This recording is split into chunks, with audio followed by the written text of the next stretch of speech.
Hola, ¿cómo están? La voluntad explícita del gobierno para que el dólar viaje hacia el piso de la banda en la que flota su precio ha renovado un viejo dilema: o poner la energía en producir o ponerla en importar, o incluso producir o hacer la bicicleta financiera.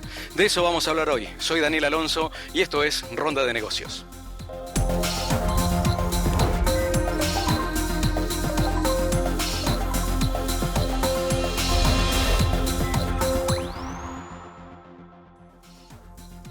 Hola Karina, hola Jorge, muchísimas gracias por acompañarnos en la ronda de hoy. A ver, hay un nuevo esquema cambiario, Karina, en el que el dólar se está moviendo en esa banda de flotación, está más o menos en la mitad. Pero el gobierno ha sido muy explícito, ha dicho que quiere que el tipo de cambio vaya al piso de esa banda. Hoy es hablar más o menos de 1.000 pesos por dólar, e incluso Javier Milei, el presidente, dijo hasta 900 pesos por dólar. ¿Cómo impacta todo este esquema en el sistema productivo? En el sistema productivo hay que diferenciar entre sectores para poder hablar de ese impacto, porque un punto muy importante es que tenemos una heterogeneidad productiva muy importante entre sectores y entre tipos de empresas. En particular, con una banda baja, esto no es un incentivo claro para la producción industrial, que necesita competir con un mundo en el cual, por un lado, se comercia cada vez menos desde la pandemia hasta ahora, para contextualizar un poco ese movimiento. Sí. Y tener en cuenta también que las medidas que se toman a nivel local no siempre son las soluciones a problemas que son más estructurales, y que entonces es necesario siempre en estos casos tener un esquema de incentivos múltiples. En este caso, el tipo de cambio no favorece la exportación industrial, en particular ningún tipo de exportación desde Argentina, pero se espera también que se tomen nuevas medidas en función de ordenar la macroeconomía, que en principio es ese el objetivo, digamos, desde la política cambiaria, la política monetaria y la política fiscal, pero que desde mi punto de vista no viene acompañado por política industrial, que es un sector de política que tiene objetivos más específicos para poder acompañar a las empresas en momentos de transición como este en el que nos encontramos, que, como bien decís, son medidas nuevas, no se sabe qué impactos van a tener.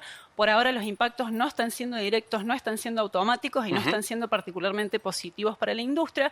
También se requieren incentivos a las inversiones que desde el mercado no están llegando. El país también se está endeudando para ingresar dólares con organismos multilaterales. Las inversiones privadas no están llegando. Una muestra de esto viene siendo el proyecto también de virtual blanqueo, digamos, de la circulación de dólares a nivel interno. Ahora, pensando en esto que vos distinguías entre la cuestión del largo plazo o mediano y largo plazo y el corto, donde el gobierno evidentemente fija prioridades, ¿sí? ¿No hay ahí una contradicción? Por ejemplo, está bien, el dólar hace un juego con la inflación, ¿sí? Pero a su vez se necesita exportar. Este tipo de cambio no ayuda mucho a un incentivo para exportar, pero la exportación es la vía genuina para que ingresen dólares para las reservas del Banco Central. ¿Cómo se soluciona esa especie de disociación de estrategia? ¿Cómo se soluciona? Se soluciona incentivando al mismo tiempo la exportación por otro lado, incentivando la tecnologización de los procesos para ganar en eficiencia, para poder rebajar costos, digamos, en la producción, costos de otro tipo que tienen que ver con los costos de infraestructura.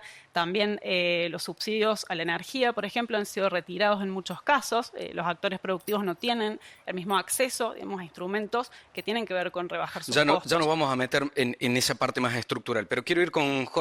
Jorge, estás al frente de una empresa de alimentación que bien representa buena parte de la matriz productiva que identifica a la Argentina, Córdoba en particular. Es una industria que se dedica, o una empresa, la tuya, al mercado interno, pero también a la exportación. ¿Cómo es hoy gestionar esos dos mostradores? Mira, básicamente acá el tema, lo que se está reconstruyendo en el país es un sistema de precios reales, ¿no? O sea, la devaluación o no devaluación, las bandas o lo que veníamos, en los últimos años, hoy decir, bueno, paramos, nos fijamos, y es un tema de que si regresa la confianza o no regresa la confianza, vamos a ir hacia un lado o hacia otro. Entonces hoy, digamos, la industria que no solamente mira el dólar para ver si puede exportar o no, más allá de la tecnología que puede tener para acompañar los procesos, las economías de escala, los productos que podemos exportar o no. No todos los productos son exportables, no todos los mercados nos están esperando a nosotros como grandes salvadores. Entonces, no es sencillo exportar. De hecho, si vemos toda la primarización que tienen nuestras exportaciones, que están en el orden del 75-80%, es todo producto primario. Entonces, industrializar y exportar es muy complejo, no es solamente el tipo de cambio. Y, y la apertura de la economía hace que también accedas a costos que antes no tenías, son más bajos, hace que la industria nacional se ponga a competir, que no case en el zoológico también. Entonces hay una matriz que se está modificando, que está en plena ebullición, que se está acomodando y que los que tengamos cabeza competitiva vamos a poder superar el momento y vamos a poder ir hacia una nueva escala, digamos, de negocio, ¿no? Ahora, No solamente nacional. Decís los que tengamos cabeza competitiva. En el diálogo con tus colegas, hoy, en una coyuntura como esta, porque se plantea este viejo dilema, ¿no? ¿Dónde pones la energía? ¿Insistís en producir para ser más competitivo, en bajar costos para ser más competitivo, o empezás a importar? ¿O insistís en poner energía en producir o haces la bicicleta financiera? Mira, en una economía libre cada cual puede optar, ¿no? O sea, hay gente que por ahí ve más fácil hoy importar un producto que producirlo. De hecho, hay ya varios casos en danza. ¿Pero por qué? Porque vos ya sabes que no le vas a poder llegar a la competencia. Entonces, vos decís, ¿cómo se forma el precio de un producto? ¿Cómo voy a competir? No me subas el gas, hoy me están subiendo el gas. Siempre estamos en un mar de gas. Y bueno, porque no da el gasoducto, porque no da el transporte, porque hay contratos viejos que hay que cumplirlo, etcétera, hoy te está subiendo el gas. Te suben las alícuotas de ART, por litigiosidad, por la industria del juicio, todo ese sistema hay que modificarlo enormemente también. Las leyes laborales, los costos laborales encubiertos e indirectos que tenemos. Entonces no es solamente bajar impuestos acá, hay que bajar impuestos, hay que ver cómo competimos. Hay cosas que vamos a tener que tal vez necesariamente tomar decisiones de importarlas, no porque solamente no esté en Argentina, sino que el que la produce acá no es competitivo. Y ese se va a tener que reconvertir. Entonces, va a haber reconversión, va a haber dolor, o sea, si esta política económica hoy, primero monetaria, luego cambiaria y luego el modelo de país que queremos para crecer y tener empleo, porque acá lo más difícil de todo es que cómo generamos empleo, sí, claro, y de valor agregado, no precario. Entonces, bueno, ahí la gran matriz es decir, bueno, los que estemos produciendo algo que no nos estemos en condiciones de competir, tenemos que ver cómo rápidamente nos convertimos, ¿no? Nos reconvertimos, ¿no? Recién, Karina, planteabas varias cuestiones que tienen que ver con, yo imagino, una especie de agenda de transición. Hay un plan de estabilización, ¿sí? Pero otra cosa es hablar de un plan económico para crecer. ¿Cómo imaginás que debería ser la alquimia en esa transición? Bien, en primer lugar, las señales hoy están dirigidas a incentivos al sector financiero y no específicamente al sector productivo. En particular, la industria es el sector que más está sufriendo y si bien pensamos, como conversaban antes, que tenemos una economía chica, un país chico, que claramente no vamos a poder producir todo lo que necesitamos consumir, sí es importante tener en cuenta que la industria en Argentina ocupa el 10% de la población económicamente activa. Uno dice, eso parece poco porque la mayor parte de la gente se emplea en el comercio, en los servicios, pero la industria genera el 20% del producto, más del 50% de las exportaciones y, por supuesto, producción que se consume internamente. Digamos. Entonces, es necesario establecer señales de política industrial como lo está haciendo el mundo, porque el mundo cada vez comercia menos, crece menos y en ese marco a la política que se apuesta es a la política industrial. Argentina hoy todavía no está haciendo eso. Entonces, en un marco de transición, esa tiene que ser claramente una prioridad. Y para eso, instrumentos específicos tienen que ver con las rebajas de costos, tiene una reforma laboral inteligente en el mismo sentido que planteaba Jorge, digamos, no hablamos de precarizar el empleo, de pagar menos a los trabajadores para poder tener más capital o más rentabilidad, sino que instrumentos se pueden combinar para que ganemos todos en ese sentido. Una cosa puntual, hablando de reformas, en las últimas horas el ministro de Economía, Caputo, ha dicho que está en análisis la posibilidad de dividir las alícuotas de IVA, que la nación se quede con el 9%, que es más o menos lo que corresponde por coparticipación para la nación, y el resto que lo coloquen las provincias, incluso incentivando a una especie de competencia de distrito o territorial. ¿Ves viable eso? Me parece que es viable dependiendo, por supuesto, de las políticas locales. Hasta ahora pocas jurisdicciones se han expresado al respecto, en particular la de Córdoba no lo ha hecho todavía. Existen en otros países del mundo esquemas de competencia fiscal que algunos han dado resultados positivos, otros han dado resultados negativos o no positivos en el mediano plazo, que es lo que se buscaría establecer. La reforma tributaria tiene que ser general, no apuntar a instrumentos de parche, digamos, o de corto plazo, que por el momento, como se apela a la estabilidad fiscal y a la estabilidad monetaria, quizás un poco esto es una medida en ese sentido, digamos, para el corto plazo. Pero viable puede llegar a ser. Y para cerrar, porque hablaste recién de cuestiones laborales. El gobierno inició una especie de camino el año pasado con una reforma que pareciera haber quedado a mitad de ese camino que inició. ¿Cómo la evalúan ustedes desde el sector productivo, desde el sector industrial? ¿Qué es lo que hace falta para darle más calidad a esa reforma? La reforma laboral en sí es mucho más profunda de lo que por ahí se plantea simplemente del lado sindical o laboral, ¿no? O sea, patronal. Acá estamos ante un cambio de tecnología inmenso que se viene dando en el mundo, en donde los puestos de trabajo van a cambiar necesariamente, no va a ir más la fuerza, va a ir más la tecnología. Entonces hay que preparar nuestra fuerza laboral para abordar y que esté en condiciones de manejar lo que hoy no estamos manejando. Robótica, todo lo que se viene.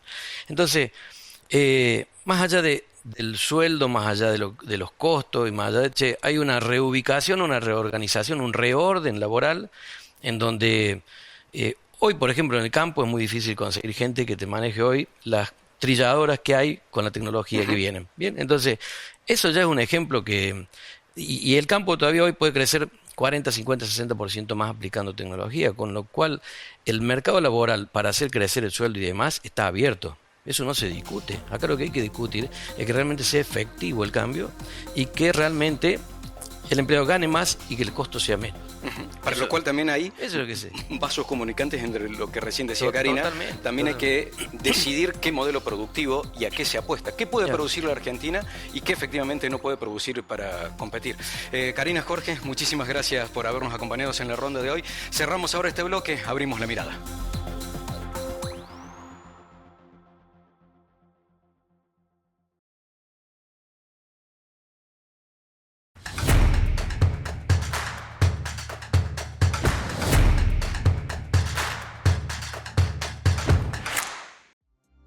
Mi mirada de nuestra industria tecnológica es que tenemos enormes oportunidades. Hoy todo lo que es AI, inteligencia artificial, que atraviesa prácticamente a todas las compañías de software, nos ha dado una enorme oportunidad. Yo creo que ahí es donde tenemos que hacer mucho foco. Hay muchísima demanda de este tipo de soluciones y tecnologías. Estamos con muchas carreras y muchas formaciones vinculadas a eso y las compañías incluso internamente también están invirtiendo. Con lo cual, ya sea los que exportan servicios, los que exportan talento, mucho foco para ese lado. Y los que tienen productos, incorporarle mucho de AI a sus soluciones y de esa manera hacerlas competitivas en la región y en el mundo. Mi nombre es Diego Casali, tengo 51 años, soy dueño de una compañía, Dixis, que nos focalizamos en todo lo que es la analítica de datos y la inteligencia artificial. Más de 25 años trabajando en el sector tecnológico de Córdoba, en distintos roles, perfiles. Nacimos haciendo eso hace ya casi 20 años. Córdoba se ha caracterizado por crecer muchísimo en esta industria desde hace 20 años. Hoy todo lo que es AI, todo lo que es datos, todo lo que es seguridad informática y todo lo que gira alrededor de esas plataformas, todo lo que es nube, todo lo que es cloud, son las tecnologías más demandadas, con lo cual ahí es donde tenemos que hacer todo el foco en formación y en desarrollo de negocios. Sigue siendo una gran problemática la escasez de talento. Cambia con los meses, con los años, pero sigue la escasez, cambian las tecnologías, las necesidades. Y hoy la demanda es el mundo y la competencia es el mundo. Después de la pandemia todo eso nos llevó a ese contexto y bueno, seguimos con una gran necesidad de formar cada vez más talento en Córdoba. Bueno, en la industria de Córdoba, en los distintos sectores, creemos que todavía hay mucha necesidad de introducir tecnología, de introducir inteligencia artificial, de introducir automatización de procesos. Es bastante general. Yendo a la industria local, todo lo que es el agro tiene todavía muchísimo por incorporar. Lo que es la industria del desarrollo, de la construcción, tiene muchísimo por incorporar. Las industrias más duras yendo a las automotrices y todo el ecosistema que trabaja con ese sector, también hay mucho. Yo creo que todavía hay una brecha de necesidad no satisfecha muy grande, con lo cual tenemos mucho por hacer los tecnológicos en nuestra industria local. El problema es que muchas veces nuestro mercado es más el mundo y nos olvidamos de todo lo que podemos hacer todavía en Córdoba, pero fuera del mercado fintech y telco y algo de retail, el resto todavía está con mucha necesidad de incorporación tecnológica. Bueno, el tema del cambio cultural en nuevas generaciones creo que es clave.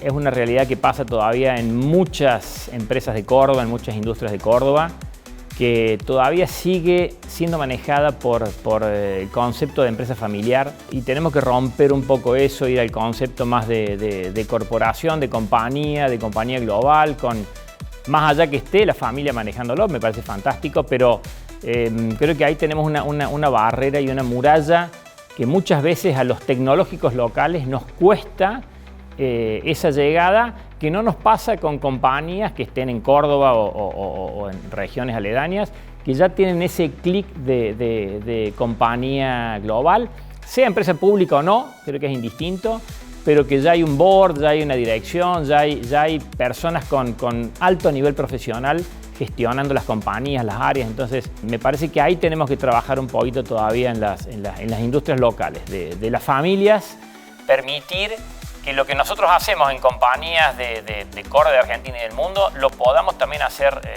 en sus empresas. Todo lo que viene pasando con la exportación desde el año pasado, donde empezamos a tener un retraso de la cotización de dólar frente a un incremento de inflación, de IPC, nos ha pegado como les ha pegado a todos, sobre todo a los que están exportando, a los que tienen el mercado global como un mercado importante dentro de su facturación, porque realmente nos subieron mucho los costos y la rentabilidad empezó a achicarse. Eso generó un gran desafío para las compañías exportadoras, teniendo que ajustar mucho los costos, que nuestros costos vienen principalmente del talento, del recurso humano. Recursos humanos que hasta hace varios meses tenían una enorme preferencia por salarios en dólares.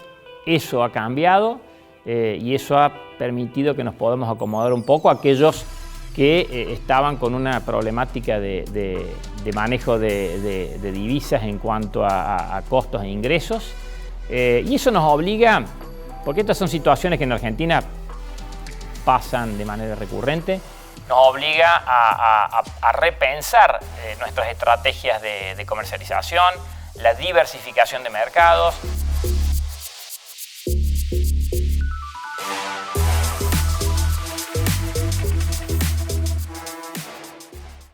Housing puede ser, o un condominio de esos nuevos, cerca de todo, pero tranquilo y con una buena que tenga asador para la cocina. Que tenga pileta. Eso no lo negocio. Buscar es un mundo. Encontrar es fácil. En Clasificados La Voz, conectad con miles de propiedades, las inmobiliarias más importantes y toda la información del sector. Clasificados, más de 120 años ayudándote a encontrar. Nuestro bloque de cierre, como siempre, está dedicado a las finanzas personales y estamos muy contentos porque desde hoy nos va a acompañar un especialista, Matías Daguero, que es asesor financiero y el presidente de Closing Bell Advisor. Matías, bienvenido. Muchísimas gracias por sumarte. Muchas gracias, Daniel, por la invitación. Bueno, viste, Matías, que vamos a arrancar por el principio, ¿no? Siempre se habla, cuando uno quiere tener una vida saludable, de mejorar ciertos hábitos. Entonces uno piensa en tener una alimentación más sana, hacer ejercicios, dormir un poco más, ¿sí? Bueno, ¿cuál sería el equivalente si uno piensa en un primer hábito orientado a tener una vida financiera saludable? Bueno, desde el punto de vista de las finanzas, el primer paso es empezar a ahorrar. Si no tenemos esa capacidad de gastar menos de lo que nos ingresa, no vamos a poder generar ese hábito de ahorro. Y esto dividiéndolo en dos partes, por motivos de corto plazo para afrontar imprevistos y de largo plazo para poder construir un capital. Bien, a ver, corto y largo, los veamos a los dos. Si pensamos en el corto plazo, cuando sobre todo uno piensa en poder atacar un imprevisto, solucionarlo, ¿sí? ¿Qué deberíamos hacer? Bueno, cuando uno empieza a ahorrar, tiene que tener un capital con el cual afrontar, por ejemplo, si se te rompe la heladera, si se te rompe el auto, o sea, para que no tengas que sacar inversiones en Apple, en Google o en algo que era de largo plazo en un mal momento. Entonces, para eso es importante constituir un fondo de emergencia que puede ser entre 3 y 6 meses de lo que son tus gastos para poder afrontar a estos imprevistos que pueden aparecer. A ver, repito, fondo de emergencia entonces que sea el equivalente a 3 a 6 meses de tus ingresos, de tu sueldo. Exactamente, exactamente. Bien, y si fuera a pensar en el largo plazo, ¿sí? Cuando uno dice, bueno, vamos a construir futuro, cumplir un sueño, ¿qué estrategia deberíamos seguir pensando en ese ahorro de largo plazo? Bueno, ahí lo primero es saber cuál es el objetivo por el cual vos estás ahorrando, qué es lo que querés alcanzar. Un viaje, comprar una casa, la añorada jubilación, el retiro. Entonces, en función a eso van a ser los instrumentos que uno va a ir pudiendo usar. Acciones, bonos, CDR, fondos comunes de inversión, son algunas de las alternativas, pero hoy es muy importante que se adapte la cartera a lo que vos buscas. Yo siempre pongo el ejemplo de, nos pasó una vez que vino una persona que quería ver los 15 de la hija, sí, cómo podía afrontarlo, y nosotros le preguntamos, bueno, ¿pero qué va a ser? ¿La fiesta o el viaje a Disney? Claro. Y me dice, y bueno, ¿pero qué te importa? ¿Qué diferencia hay? Bueno, lo que pasa es que el viaje a Disney es un objetivo dolarizado. En cambio, la fiesta es algo más vinculado a la inflación. Y vaya si en estos años nos damos cuenta de la diferencia entre el dólar y la inflación. Sí, claro. Para cerrar, cada vez que hablamos de ahorro hay un montón de gente que se enoja porque dice que no tiene capacidad de ahorrar, ¿sí? Y bueno, es lógico, siempre hay una tensión muy dinámica entre la plata que uno gana y lo que gasta. Bueno, ¿cómo hacemos para ahorrar y no morir en el intento? Bueno, vos pusiste un excelente ejemplo al principio con el tema de la dieta sana y hacer ejercicio, que también demanda cierta disciplina. Entonces, para formar esa disciplina, el primer hábito que uno tiene que hacer es determinar un porcentaje que va a ahorrar de su ingreso todos los meses. ¿Y cuánto sería ese porcentaje? A ver, no hay un número mágico igual para todos, pero a ver, si nunca ahorraste nada, empezá con poco, empezá con 5, 10% como para poder ir acompañando de a poco y que no te pongas un objetivo que no puedas cumplir.